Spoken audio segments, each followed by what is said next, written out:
Hello everybody, welcome back to Prissy Beauty. Today I have a tutorial for you, which is this smoky eye. Very easy to achieve.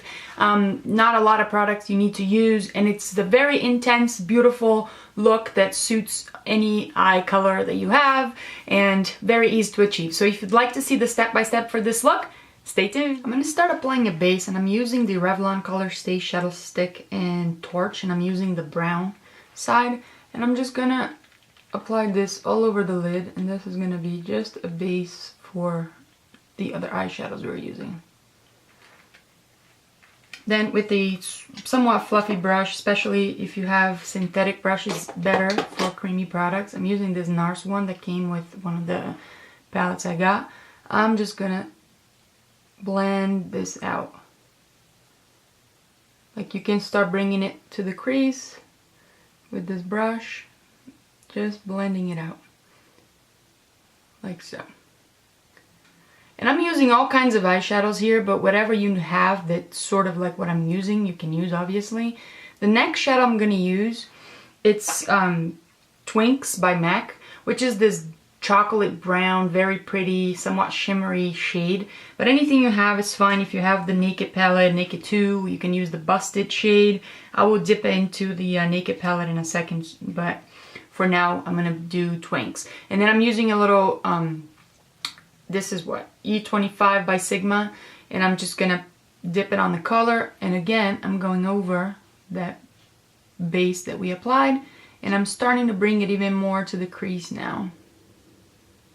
Just blend it all over like so.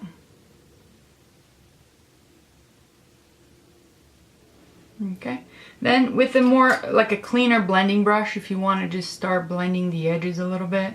Remember, smoky eye is all about the blending, so do a very good job on that, like so. I'm going to leave the eyeshadows alone for now, and I'm using black eyeliner, whatever you have, especially if it's soft, it's better. I'm going to apply that on the on the waterline, but also smudging on the lower lash line. Very close to the lash line, but you're smudging it like that. And then you got to work quickly with these very soft pencils because they tend to dry very quickly. Then I'm going to use a tiny blendy brush. This is a Crease E47 brush by Sigma. It's part of that performance kit or precise kit or whatever. I'm going into my Naked 2 just for a matte black, so if you have any matte black that you can use, you go for it. I just seemed to go for this one because it was the easiest. With this tiny brush, what I'm going to do is smudge it out on the lower lash line.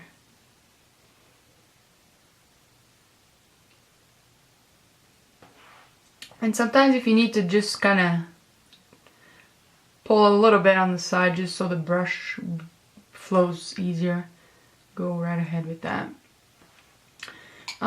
If it's too low, don't worry, you can always clean up a little bit with like a concealer or something like that. But I like this effect because when you put the mascara on the lower lash, this kind of softens a little bit more. So I really like that. The next thing I'm going to do is with a shading brush, whatever shading brush you got. I'm going to go back with the Blackout shade from the Naked 2, but again, any matte black will do. And what I'm going to do, and I'm going to apply this on the lid only, leave the crease alone, but I'm applying the black on top of that brown shade that we used. So I'm going to dab it right over it. Another beautiful thing about the smoky eye is the layering of colors. So when you put the black on top of the brown, it gives you a different look than if you had just gone straight with the black.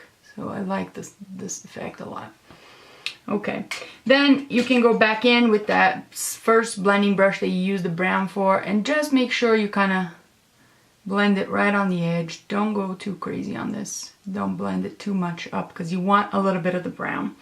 Then, again, with the E25, I'm using this shade called Smokin', and it's part of that Dazzle, whatever by Lorac. But again, another medium matte brown tone that you have. If you have the Naked palette, you could use Buck.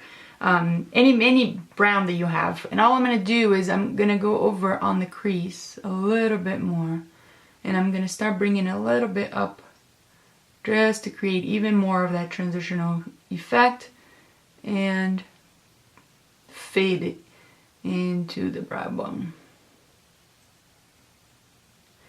Because we use so many like dark shades and almost matte shades, I'm going in with the shade Au Natural or Naturel, which is, it's this bone color, but it is a little bit shimmery. So if you don't like shimmery on the brow bone, go for a matte shade, whatever you have. I'm using this because it's very discreet, and I'm going this right under the bone, the brow bone right there, just to give that highlight because we use such dark shades everywhere else. Okay, very easy. This is a very quick eye look as well. So you can also do is go back with your pencil, make sure your waterline is completely filled in all the way in. You want this very dark.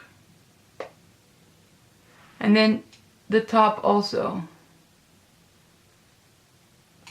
And what I actually did was I ran the pencil right at the upper lash line very closely,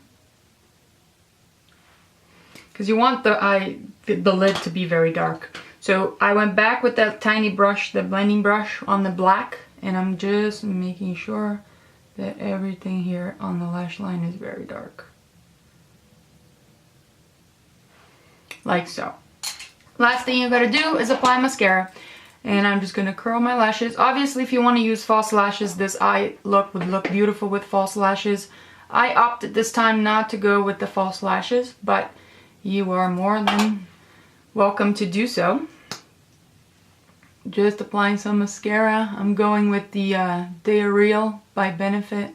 This is probably one of my favorites at the moment, even though it's not waterproof. It stays in place and does a very good job with the lashes, which I don't have a lot of. So for me, definitely it would be nice to apply some false lashes. And that's it. So this is the final look, everybody. For the rest of my face, I will post down below the products I've used. And if you have any questions, leave me comments below. Don't forget to subscribe before you leave, and I'll see you next time. Bye.